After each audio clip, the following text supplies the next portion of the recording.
Es gibt Menschen auf YouTube, die monatlich mehrere tausend Euro einnehmen und dafür nicht mal ihr Gesicht in die Kamera halten müssen. Heute geht es um die sogenannten Faceless Channels auf YouTube und ich zeige euch, wie ihr auch mit so einem Kanal Geld verdienen könnt, ohne euer Gesicht zeigen zu müssen. Und das Coole ist, das ist noch viel einfacher geworden als bis vor 1-2 Jahren, denn damals musstest du noch selbst nach Stockvideos oder Fotos suchen, die Texte selbst schreiben und dann auch noch alles in einem Schnittprogramm zusammenfügen. Und heutzutage funktioniert das alles easy peasy mit künstlicher Intelligenz. Und ich zeige euch in diesem Video heute Schritt für Schritt, wie ihr euch so einen YouTube-Kanal aufbauen könnt und damit Geld verdienen könnt.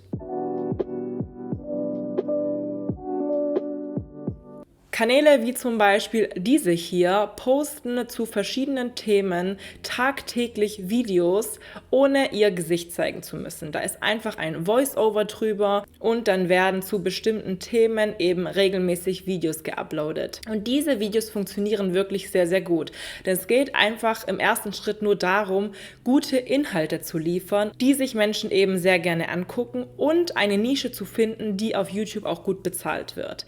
Das heißt, was wir jetzt allererstes machen, ist zu recherchieren, was für eine Art von Kanal wir denn aufmachen könnten auf YouTube und zu welcher Art von Nische wir Videos produzieren könnten. Und dafür benutzen wir einmal ChatGPT zum Beispiel oder auch das Google AI-Tool Gemini. Und da lassen wir uns dann zuerst 50 Ideen geben und schauen mal, in was für einer Nische wir starten könnten. Dann bekommen wir so eine Liste und können mal gucken, okay, habe ich denn da irgendwie Interesse, habe ich da irgendwie einen Verbindungspunkt zu und könnte ich mir vorstellen, über so ein Thema Videos zu produzieren. Zusätzlich könnten wir auch schauen, welche Nischen werden denn gut bezahlt. Denn auf YouTube funktioniert das so, wir werden von YouTube bzw. von Google bezahlt anhand der Werbung, die eben gespielt wird in unseren Videos. Und das ist einfach unterschiedlich. Das heißt, Unternehmen, die zum Beispiel im Finanzsektor sind oder im E-Commerce-Sektor, wie jetzt zum Beispiel Shopify oder so, zahlt viel, viel mehr für eine Werbeanzeige auf YouTube. Deswegen ist der CPM höher, wenn du im Finanzsektor, im E-Commerce-Sektor YouTube-Videos produzierst, weil dann diese Werbung auf deinen Videos abgespielt wird. CPM, das bedeutet Cost per Mil, also so viel bezahlt das Unternehmen dann pro 1000 Klicks an Werbung. Und daran kann man eben erkennen, wenn ein CPM hoch ist, wirst du eben mehr bezahlt, als wenn der CPM niedrig ist natürlich. Und es gibt eben Nischen, die besser bezahlen, deswegen können wir dann bei ChatGPT einfach fragen, welche Nischen werden denn am besten auf YouTube bezahlt. Eine Google-Suche macht es auch, aber wir benutzen hier am liebsten KI, weil wir sind zu voll zum Suchen. Und dann sehen wir schon eine Liste von Nischen, die sehr, sehr gut bezahlt werden. Wie gesagt, der Finanzsektor, E-Commerce-Marketing-Sektor ist eben auch zum Beispiel ganz weit oben. Aber auch so ein Sektor wie zum Beispiel zum Thema persönliche Entwicklung, Beziehungstipps und sowas ist auch sehr, sehr weit oben. Und da kann man dann einfach rausgucken, ne, was sagt mir am besten zu. Klar, man will Geld verdienen, man kann sich daran orientieren, was am besten bezahlt. Aber ich bin immer noch ein großer Freund davon, dass man am erfolgreichsten ist, wenn man was macht, was einem liegt, wofür man brennt. Das heißt, schau am liebsten, dass da irgendwas dabei ist oder ob da irgendwas dabei ist, wofür du dich auch interessierst und ja, womit du dich einfach auch identifizieren kannst. Dann ist es wichtig, erstmal zu wissen, ja, ab wann wird man denn auf YouTube bezahlt, weil man kann Videos hochladen und man wird nicht ab dem ersten Video direkt bezahlt. Und YouTube hat hier vor ein paar Jahren, ich glaube vor 2 Jahren, die Richtlinien nochmal geändert. Also damals, als ich monetarisiert wurde, habe ich noch 1000 Abonnenten und 4000 Watch-Hours gebraucht. Also das sind 4000 Wiedergabestunden. Das heißt, man muss sich erstmal 4000 Stunden von meinen Videos anschauen, bevor ich überhaupt monetarisiert wurde. Jetzt wurden die Zahlen etwas gesenkt. Man braucht jetzt nur noch 500 Abonnenten, dafür aber 3 Videos, die in den letzten 90 Tagen geuploadet wurden. Und man braucht nur noch 3000 Wiedergabestunden oder 3 Millionen Views auf Kurzvideos, also auf Shorts. Und wenn wir das mal im Kopf haben, ist das einfach unser erstes Ziel, diese Abonnentenzahl, diese Watch-Hour oder diese Views zu erreichen, um überhaupt monetarisiert zu werden. Wenn wir uns dann auch für eine Nische entschieden haben, dann müssen wir ein bisschen Keyword-Recherche betreiben und rausfinden, was interessiert denn überhaupt die Zuschauer auf YouTube. Und dafür nutzen wir das Tool vidIQ. vidIQ nimmt sich nämlich alle Statistiken, alle Daten aus YouTube direkt und kann dir direkt sagen, was am meisten geschaut wird, wonach am meisten gesucht wird. VidIQ benutze ich selbst für meine Videos auch und benutze die Keywords dann davon. Die dienen nämlich sozusagen als Hashtags, sage ich mal.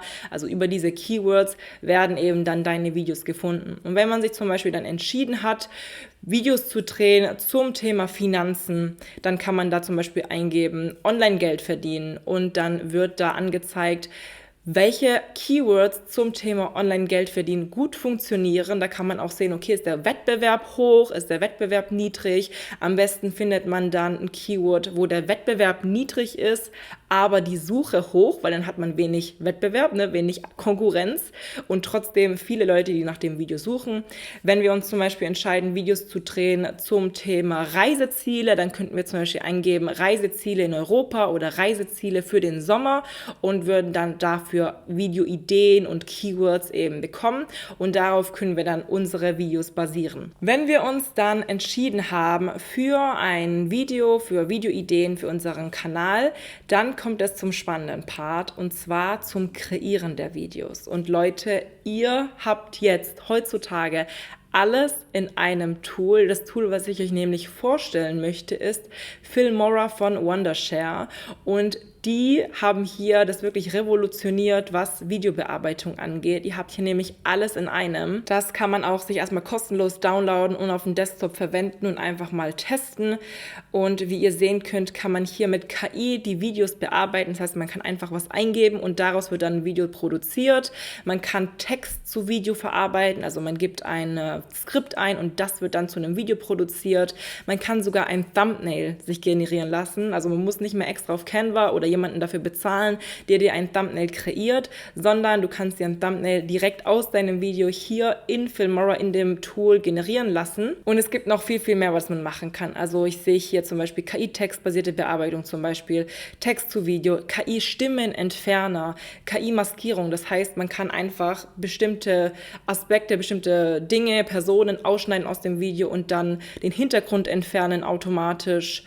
Man kann Greenscreens hier ganz einfach einfügen. Ihr seht zum Beispiel, kann man hier auch Templates verwenden, also Vorlagen. Man muss dann eben nicht recherchieren, wie man jetzt bestimmte Dinge in einem Video einfügen kann, sondern hier gibt es ganz einfach Vorlagen und die kann man dann einfach verwenden. Dieses Tool ist wirklich krass und wir werden das jetzt mal austesten, mit diesem Tool Videos zu produzieren für unseren Faceless YouTube-Channel. So, wir testen das Ganze jetzt erstmal am Desktop aus. Es gibt eine Desktop-Version und es gibt Filmora auch als App, die man herunterladen kann.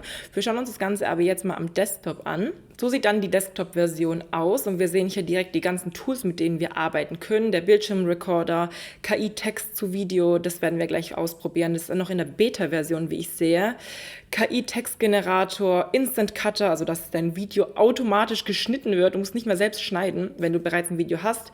Und du kannst hier auch das Seitenverhältnis auswählen. Also wenn du zum Beispiel ein YouTube-Video produzieren willst, dann in voller Länge, dann nimmst du das 16:9 Verhältnis. Das ist das Standardverhältnis. Wenn du TikToks oder Reels oder YouTube Shorts kreieren willst, dann nimmst du hier 9:16 oder 1:1 für Instagram geht auch. Also hier muss man dann nicht mehr irgendwie rumschneiden oder die Videos extra anpassen, sondern das funktioniert alles ganz automatisch. Wir kreieren jetzt einfach mal was für YouTube Shorts.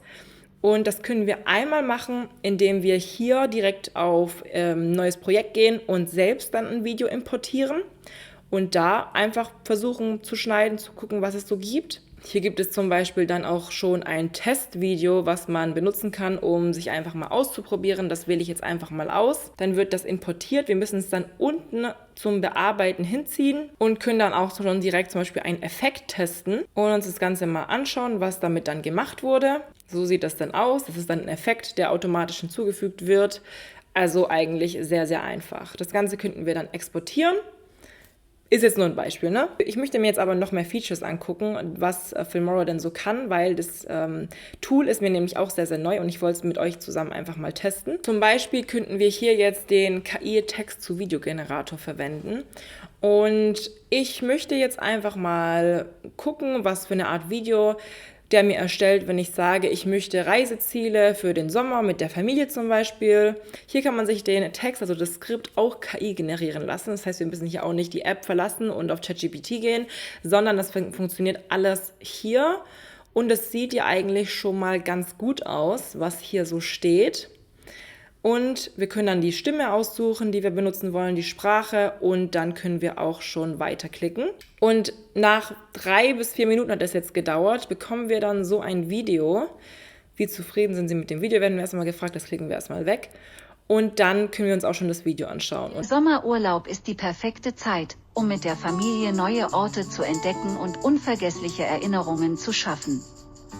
Für den Sommerurlaub 2024 gibt es eine Vielzahl von wunderschönen Reisezielen, die sowohl Eltern als auch Kinder begeistern werden.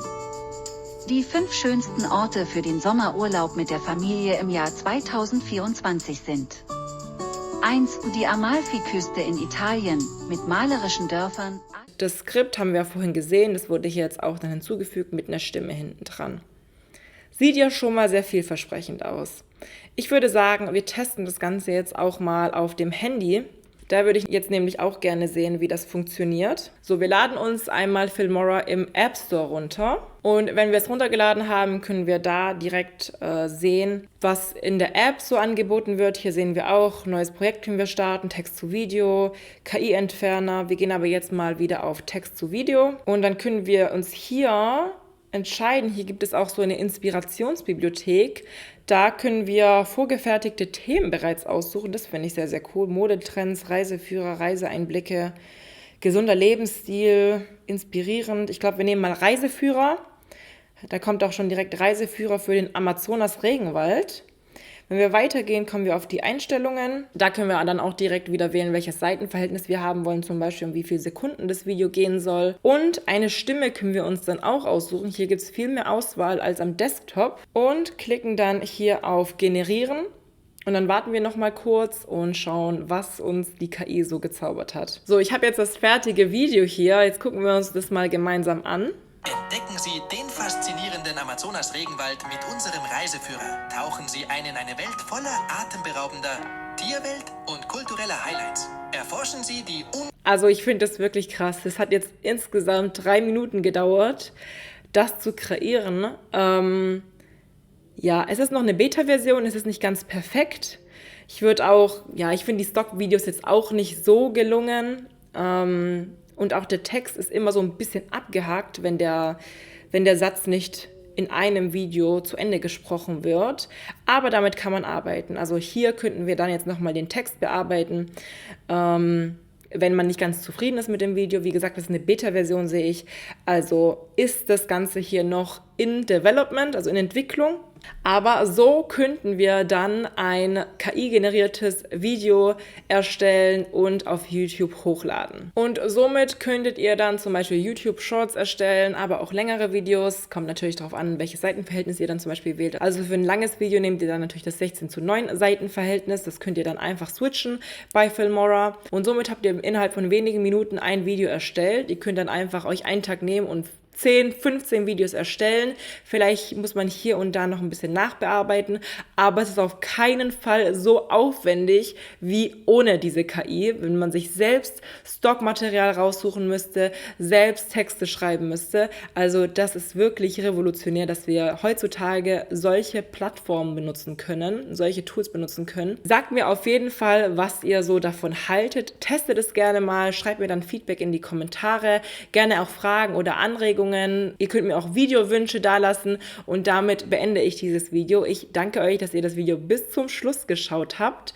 Wenn ihr mich noch nicht abonniert habt, dann würde ich mich sehr darüber freuen, wenn ihr mir ein Abo hinterlasst und einen Daumen nach oben, wenn euch das Video gefallen hat. Und dann würde ich sagen, sehen wir uns beim nächsten Mal. Talk to me now.